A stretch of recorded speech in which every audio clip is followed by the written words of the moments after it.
Hello friends, welcome to exam accepted. आज हम बात करेंगे आरआरबी ग्रुप डी 26 सितंबर को फर्स्ट शिफ्ट में पूछे गए मैथ के क्वेश्चन इंक्लूड हैं, जो कि 100% रियल क्वेश्चन है। कुछ स्टूडेंट ने यहाँ पर व्हाट्सएप ग्रुप में मैसेज किए हैं और क्वेश्चन बताएं कि 26 सितंबर को फर्स्ट शिफ्ट में कौन कौन से क्वेश्चन पूछे गए हैं मैथ के।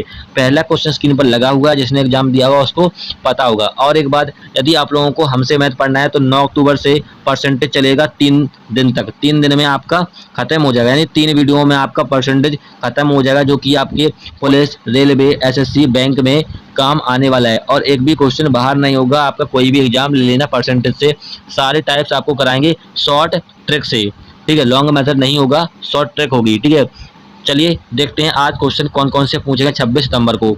एक लंबवृत्तीय बेलन जिसकी ऊंचाई 40 सेंटीमीटर है और इसके आधार की परिधि 66 सेंटीमीटर है, तो का आयतन क्या होगा। तो आपको आयतन ज्ञात करना है। तो देखिए यहाँ पर ऊंचाई दे रखी है आपको 40 सेंटीमीटर, तो हाइट है बेलन की कितनी, 40 सेंटीमीटर दे रखी है।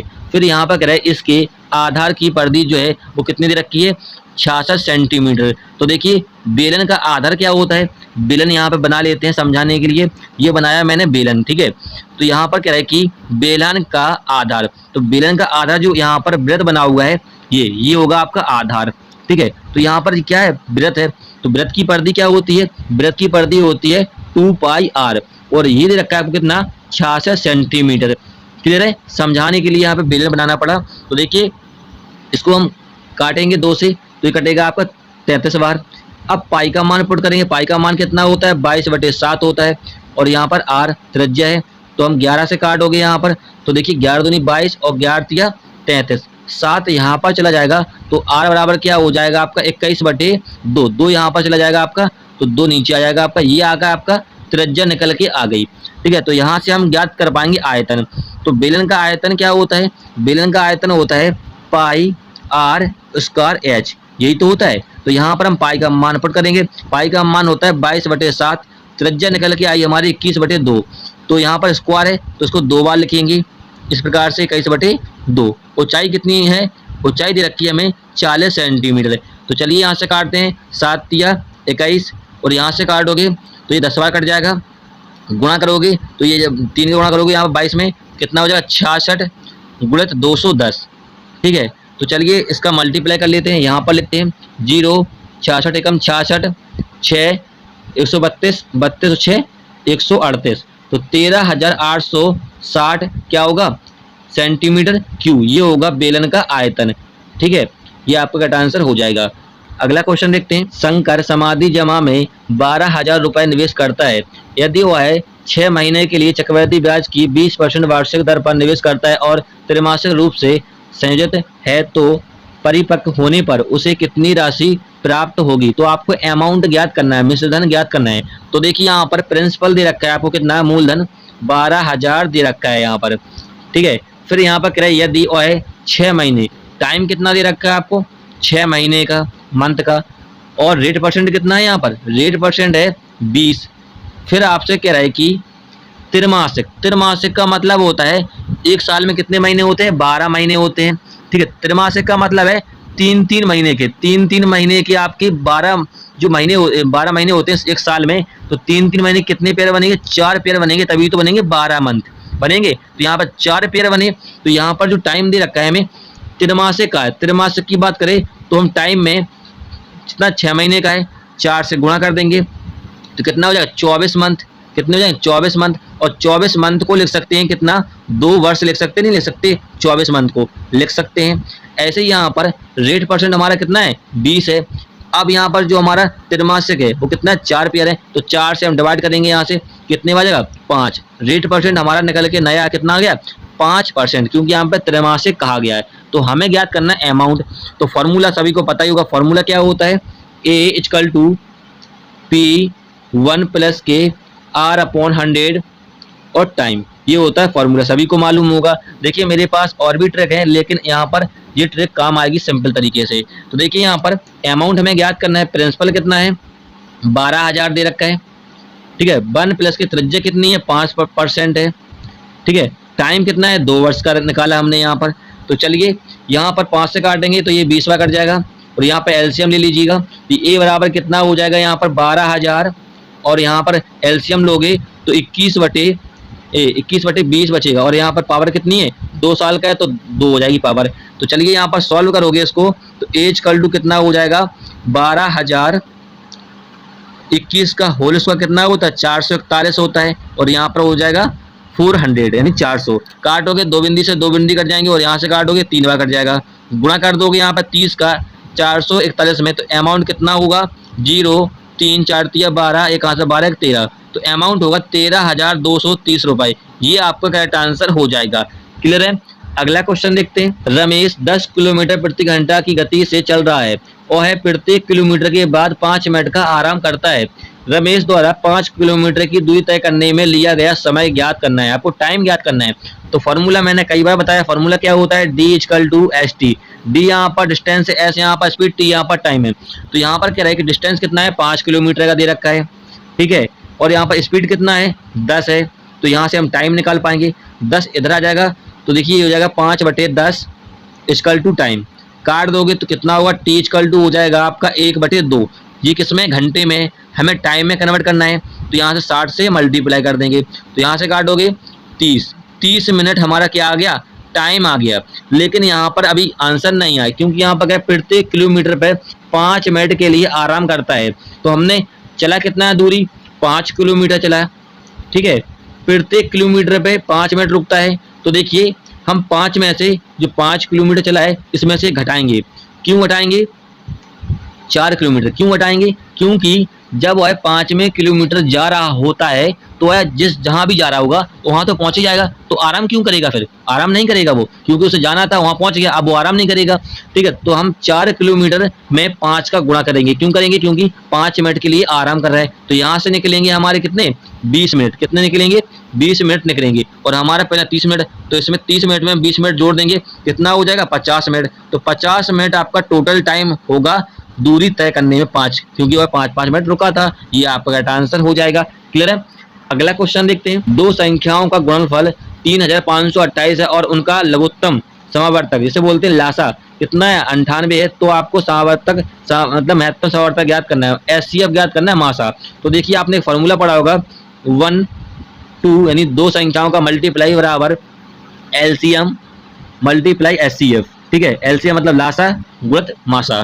तो देखिए दो संख्याओं का गुणनफल कितना दे रखा है हमें, 3528। तो यहाँ पर रखेंगे 3528 और यहाँ पर लासा कितना है 98 और हमें ज्ञात करना है मासा यानी एचसीएफ ज्ञात करना है। तो देखिए यहाँ से काटोगे 58 से कितने बार कटेगा, ये कटेगा 7 8 48 3 6, तो आपका 36 से कट जाएगा पूरा पूरा। तो आपका एचसीएफ कितना निकलेगा 36 आपका करेक्ट आंसर हो जाएगा। अगला क्वेश्चन देखते हैं। दो ही घात समीकरण आपको दे रखा है यहाँ पर कि मूल ज्ञात करना है। तो आपको देखिए गुणनखंड करना था, सिर्फ यहाँ पे मूल ज्ञात करना था। गुणनखंड कर लोगे तो आपके मूल निकल जाएंगे। तो यहाँ पर लिखा हुआ है 21x² माइनस के 37x माइनस के 28 इक्वल टू 0। इक्वल टू क्या है 0। तो देखिए यहाँ पर x के मल्टीपल में कितना 21 है, 21 का मल्टीप्लाई यहाँ पर करोगे, चलिए कर लेते हैं। यहाँ पर 28 गुणित 21 कितना होगा, ये 28 और 56 तो 8 8 588 हुआ है, ठीक है। 588 के हमें ऐसे गुणनखंड करना है कि गुणा करने पर हमें मिल जाए 588, जोड़ने घटाने पर कितना मिल जाए हमें 37x मिल जाए।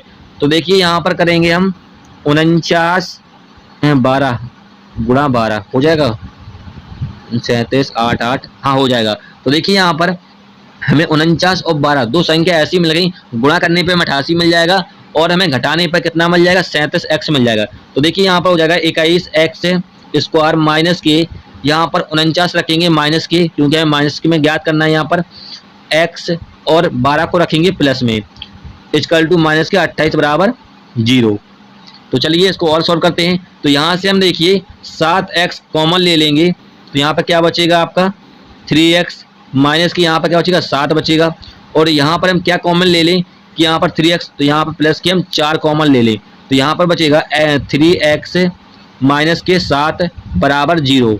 बचेगा नहीं बचेगा, तो यहाँ पर हो जाएगा 3x माइनस के 7, दूसरे कोष्टक में बचेगा 7x प्लस 4 बराबर 0। अब हम दोनों इक्वेशन को हम 0 के इक्वल रख देंगे। तो देखिए यहाँ पर हो जाएगा x बराबर 7/3 हो जाएगा और यहाँ पर हो जाएगा x बराबर माइनस के 4/7 ये होंगे दोनों मूल आपके करेक्ट आंसर हो जाएंगे। अगला क्वेश्चन देखते हैं। 2 पाइप क्रमशः 12 घंटा और 16 घंटे में एक टैंक को भर सकते हैं। एक तीसरा पाइप 30 घंटा में टैंक को खाली कर सकता है। यदि सभी तीनों पाइप एक साथ खोलते हैं और एक साथ कार्य करते हैं तो टैंक को पूरा भरने में कितना समय लगेगा घंटों में। घंटों में ज्ञात करना है। तो देखिए यहाँ पर 2 पाइप हैं तो हमने माना ए पाइप जो है वो 12 घंटे में भर रहा है टंकी को, बी पाइप जो है वो कितने घंटे में भर रहा है, 16 घंटे में भर रहा है, और एक तीसरा पाइप को मान लेते हैं सी जो कि 30 घंटा में क्या कर रहा है, खाली कर रहा है टैंक को। तो यहाँ से हम निकालेंगे टोटल वर्क, काम कितना है। ठीक है, टोटल वर्क कैसे निकालते हैं। टोटल वर्क निकालने के लिए 12, 16, 30 का लेंगे लासा, कितना आएगा 12, 40, 240, तो कितना निकलेगा लासा 240। ये निकल के आ गया आपका टोटल वर्क यानी काम कितना है। अब निकालेंगे एफिशिएंसी, कितनी क्षमता से भर रहे हैं पाइप। तो एफिशिएंसी कैसे निकालते हैं। तो देखिए ए जो है वो 12 घंटे में टैंक को भर रहा है, काम कितना है 240, तो 12 का भाग देंगे 240 में, कितने बार जाएगा 12 दूनी 24, 20 बार जाएगा। तो ए का यहाँ पर एफिशिएंसी निकल के आ गया। ऐसे हम बी की निकालेंगे। बी जो है वो 16 घंटा में भर रहा है, काम कितना है 240, कितने बार जाएगा 16 कम 16, 16 पंचे 80, तो यहाँ पर 15 बार जाएगा। ऐसे हम सी की निकालेंगे। ठीक है, तो सी जो है वो 30 घंटे में खाली कर रहे हैं, तो यहाँ पर काम कितना है 240, भाग देंगे 8 बार जाएगा। ठीक है, अब यहाँ पर कह रहा है कि तीनों पाइप एक साथ खोले जाते हैं, तो हमने ए प्लस बी प्लस सी तीनों पाइप को एक साथ खोल दिया है। देखिए जो पाइप भरता है उसको रखते हैं प्लस में और जो खाली करता है उसको रखते हैं माइनस में। अब देखिए तीनों पाइप को एक साथ खोल दिया तो तीनों का एफिशिएंसी कितना है, इनको हम जोड़ेंगे और इसको घटाएंगे, कितना आएगा यहाँ पर 27 आएगा। जो क्योंकि इनको जोड़ दिया हमने प्लस प्लस में, इसको घटा दिया क्योंकि तीसरा वाला पाइप क्या कर रहा था, खाली कर रहा था। अब यहाँ पर कह रहा है कि टैंक को भरने में कितना समय लगेगा। तो देखिए तीनों का एफिशिएंसी क्षमता कितना है 27 है, काम कितना है 240, तो 240 में हम भाग देंगे किसका 27 का, क्योंकि तीनों का एफिशिएंसी कितनी है 27 है। इसको काटोगे तो 3 से काटोगे ये हो जाएगा 80/9, और 80/9 को लिख सकते हैं, यहाँ पर लिखेंगे 9 8 72, 9 8 72, 8 सही 8/9 घंटे। ये आपका करेक्ट आंसर हो जाएगा जिस भी ऑप्शन में दिया होगा। अगला क्वेश्चन देखते हैं। ए और बी का वेतन क्रमशः 9:4 के अनुपात में है। जब ए का वेतन 15% की वृद्धि होती है तो यह 5175 हो जाता है, तो बी का वेतन ज्ञात कीजिए। तो देखिए यहाँ पर ए और बी का अनुपात दे रखा है, कितना 9:4 दे रखा है। ठीक है, तो देखिए यहाँ पर 4x और 9x कर लेते हैं। फिर यहाँ पर कह रहे हैं ए के वेतन में 15% की वृद्धि होती है, तो ए का कितना है 9x है, 15% की वृद्धि करेंगे तो हमने माना 100 वृद्धि होगी तो 100 से बढ़ जाएंगे, कितना 115 हो जाएगा ये। ठीक है, फिर कह रहा है ए 5175 हो जाती है, तो इसको रख देंगे इक्वल में, 5175 हो जाती है। चलिए इसको काट लेते हैं। तो देखिए यहाँ से काटोगे तो 115 कटेगा 23 और यहाँ पर कटेगा का 20, गुणा कर दोगे 23 का 9 में, ये हो जाएगा कितना 97 207 हो जाएगा, 207 x/20, और इक्वल में क्या है हमारा 5175। अब इसको काटोगे तो देखिए ये पूरा पूरा 7 कटेगा, कितना 25 50, 25 बार कट जाएगा ये पूरा पूरा। तो देखिए यहाँ 20 का गुणा कर दोगे तो x का मान निकल के आएगा कितना 500, क्योंकि 25 दूनी 50, 500 निकल के आ गया। अब आपसे पूछ रहा है कि बी का वेतन कितना है, तो x का मान आपको पता है 500 है, तो हम यहाँ पर पुट कर देंगे बी में। बी का कितना है 4x, x का मान पुट करोगे तो 4 गुणित 500 करोगे कितना हो जाएगा 2000, तो 2000 होगा बी का वेतन। ये आपका करेक्ट आंसर हो जाएगा। क्लियर है। अगला क्वेश्चन देखते हैं। सी क्यू प्लस 1/c³ का मान ज्ञात कीजिए यदि c प्लस 1/c का मान 4 है। तो यहाँ पर आपको देख रखा है c प्लस 1/c = 4 दे रखा है, आपको मान ज्ञात करना है CQ प्लस 1/CQ। तो देखिए यहाँ पर आप जल्दबाजी में आकर फॉर्मूला पुट मत कीजिएगा, मैं आपको शॉर्टकट तरीका बताता हूँ यहाँ पर शॉर्ट करने के। ठीक है, एक लाइन में क्वेश्चन हो जाएगा आपका। तो देखिए यहाँ पर आपको ज्ञात करना है CQ प्लस 1/CQ। तो यहाँ पर देखिए जो गुणज हैं वो सेम है, जैसा कि यहाँ पर CQ और यहाँ पर CQ, ये क्या है गुणज हैं, ये सेम हो तो आप एक लाइन में क्वेश्चन कर पाओगे। कैसे, तो आपको पुट करना है, सिर्फ एक फॉर्मूला बताऊंगा शॉर्टकट में, VQ माइनस के 3B, बस इतना सा फॉर्मूला आपको ध्यान रखना है। ठीक है, हो जाएगा। यदि गुणज सेम है, गुणज का मैंने आपको बताया कि ऐसा कि यहाँ पर लिखा है 3 क्यू और यहाँ पर 3q। यदि यहाँ पर लिखा होता है कि 8x³ प्लस 1/27x³ लिखा होता है तो ये फॉर्मूला काम नहीं करेगा, ये वाला जो मैं बता रहा हूँ अभी। यदि गुणज सेम होंगे तभी ये फॉर्मूला काम करेगा। तो यहाँ पर मैं इसको हटा देता हूँ अभी, क्योंकि मैं आपको यहाँ पर गुणज सेम है इसलिए मैं बता रहा हूँ। तो गुणज सेम हो तो आपको ये वाला फॉर्मूला लगाना है। तो यहाँ पर देखिए c प्लस 1/c का मान कितना दे रखा है आपको 4, तो b के स्थान पे आपको 4 वैल्यू पुट करना है। तो 4 का क्यू हो जाएगा माइनस के 3, b का मान कितना है 4 है, तो यहाँ पर हो जाएगा 64 माइनस के 12 इक्वल टू कितना होगा 52। 52 आपका करेक्ट आंसर हो जाएगा। चाहे आप इसका क्यू खोल के देख लीजिएगा क्वेश्चन, ठीक है, आपका 52 ही आएगा। ठीक है, यदि देखिए यहाँ पर मैंने माइनस क्यों किया, यहाँ पर यदि प्लस है, यहाँ पर प्लस है तो यहाँ पर माइनस करोगे, यदि यहाँ पर माइनस होता है, यहाँ पर माइनस होता है तो यहाँ पर प्लस करोगे इस वाले फॉर्मूला में। ठीक है, अगला क्वेश्चन देखते हैं। यदि एक वर्ग के विकर्ण की लंबाई 20 सेंटीमीटर है तो इसका परिमाप होना चाहिए। तो देखिए यहाँ पर कह रहे हैं एक वर्ग के विकर्ण की लंबाई, तो वर्ग का विकर्ण की लंबाई क्या होता है a√2 होता है, और ये दे रखा है कितना आपको 20 सेंटीमीटर दे रखा है। तो यहाँ से निकालेंगे भुजा, तो भुजा क्या है a है, यहाँ पर a इक्वल टू कितना हो जाएगा 20/√2 हो जाएगा। यहाँ से भुजा निकाल ली हमने वर्ग की। अब हमें ज्ञात करना है परिमाप। तो परिमाप क्या होता है, वर्ग का परिमाप होता है 4a, क्या होता है 4a होता है वर्ग का परिमाप। तो यहाँ पर a का मान पुट करेंगे तो यहाँ पर हो जाएगा 4 20/√2। तो दोनों ओर करेंगे परिमेयीकरण, तो परिमेयन करोगे तो √2 ऊपर हो जाएगा, √2 नीचे हो जाएगा, और यहाँ पर हो जाएगा 80/√2 और नीचे हो जाएगा आपका 2 से काट दोगे यहाँ से तो कितना 40 बार कटेगा। तो यहाँ पर आंसर हो जाएगा आपका 40/√2, यही होगा परिमाप, करेक्ट आंसर हो जाएगा। अगला क्वेश्चन देखते हैं। एक धनराशि 6 वर्षों में 2 गुना हो जाती है तो यह धनराशि 8 वर्षों में कितना गुना हो जाएगी। तो इस क्वेश्चन का आपको एक फॉर्मूला बताता हूँ शॉर्टकट में। फॉर्मूला क्या होता है, t1 यानी पहला टाइम इक्वल टू गुना -1 अपॉन t2 इक्वल टू क्या होगा गुना -1, ये होता है फॉर्मूला। तो देखिए पहला समय कितना कह रहा है आपसे 6 वर्ष में, तो ऊपर रखेंगे 6, कितना गुना हो जाती है 2 गुना, तो 2 गुना -1, फिर कह रहा है 8 गुना हो जाती है तो 8 यहाँ पर रखेंगे, और यहाँ पर हो जाएगा आपका गुना -1, यही तो होगा। ठीक है, तो चलिए यहाँ से काटते हैं। तो यहाँ से काटोगे तो 3 6 और 2 चौको 8, ये कट जाएगा आपका। तो यहाँ पर बचेगा आपका 1। तो देखिए यहाँ पर गुणा कर दोगे तो कितना हो जाएगा 3 गुना -3 इक्वल टू यहाँ पर 1 बचेगा आपका, और 4 का गुणा यहाँ पर हो जाएगा तो क्या बचेगा 4, 3 उधर चला जाएगा आपका, तो यहाँ पर क्या बचेगा 3 गुना बराबर 7 हो जाएगा, क्योंकि 3 जुड़ जाएगा, क्योंकि यहाँ माइनस का है और यहाँ प्लस का हो जाएगा। तो यहाँ पर हो जाएगा गुना बराबर 7/3, और यही होगा आपका करेक्ट आंसर। 8 वर्षों में 60/3 करेक्ट आंसर हो जाएगा, इतनी गुना हो जाएगी। अगला क्वेश्चन देखते हैं। 5 अंकों की सबसे बड़ी संख्या जो 8 12 15 और 20 से पूर्णतः विभाज्य है। तो देखिए जब भी ऐसा क्वेश्चन आए 8 12 15 20 का लेना है आपको लासा, क्या लेना है एलसीएम, लासा लेना है। तो चलिए लासा ले लेते हैं यहाँ पर। तो लासा लेने तो सभी को आता ही होगा। तो यहाँ से देंगे 2 2 3 4 2 3 6 और 15 तो जाएगा नहीं आपका, और यहाँ पर 10, फिर से देंगे 2 से तो 2 2 4 2 3 6 और 15, और यहाँ पर 2 पंचे 10। अब यहाँ से 3 से देंगे तो 2 एकम 2 तो जाएगा नहीं, 3 एकम 3 3 5 15 और 5 जाएगा नहीं आपका। 5 से देंगे तो यहाँ पर 2 बच जाएगा, और यहाँ पर 5 और यहाँ पर 1। तो चलिए यहाँ पर गुणा कर लेते हैं। 5 15 15 30 2 60 और 60 120। तो लासा कितना निकल के आ गया हमारा एलसीएम 120 निकल के आ गया। अब यहाँ पर कह रहे हैं 5 अंकों की सबसे बड़ी संख्या। तो 5 अंकों की सबसे बड़ी संख्या कौन सी होती है, 5 बार 9 लिख दीजिए आप। ठीक है, यही होती है 5 अंकों की सबसे बड़ी संख्या। अब जो यहाँ पर लासा निकल के आ गया हमारा कितना 120, 120 का देंगे भाग देंगे इसमें। चलिए देते हैं। तो 15 8 120, 15 8 12 96, 12 8 96।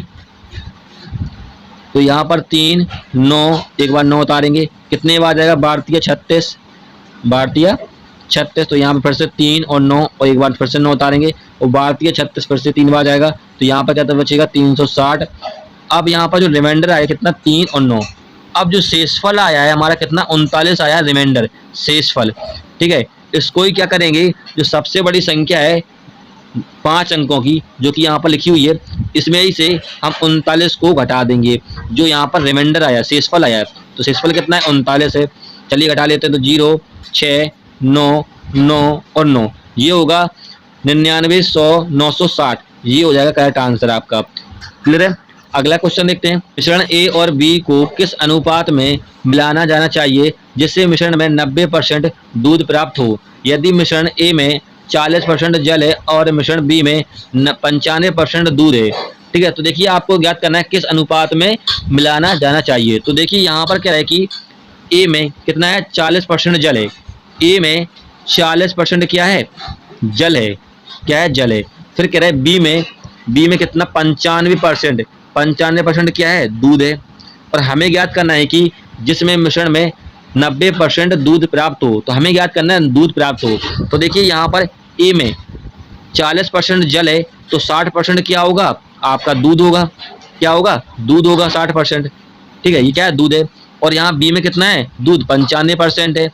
और हमें टोटल दूध का मिश्रण कितना है, 90%। तो 90% को रखेंगे बीच में, तो यहाँ से लगाएंगे एलिगेशन। तो यहाँ पे बचेगा आपका 5 और यहाँ पे बचेगा कितना, 30 बचेगा। चलिए इसको काट लेंगे, तो यहाँ पे कटेगा 5 एकम 5, 5 एकम 5 और 6 पंचे 30। तो 1:6 में मिलाना पड़ेगा, ये आपका करेक्ट आंसर हो जाएगा। ठीक है, चलिए फ्रेंड्स इतना ही क्वेश्चन लेते हैं जो कि आपके 26 सितंबर को आरआरबी ग्रुप डी में फर्स्ट शिफ्ट में पूछे गए थे। और भी क्वेश्चन मिलेंगे तो सेकंड शिफ्ट में करा देंगे। वीडियो हेल्पफुल लगे तब उसे लाइक कीजिएगा। फिर मिलेंगे नेक्स्ट वीडियो में। जय हिंद।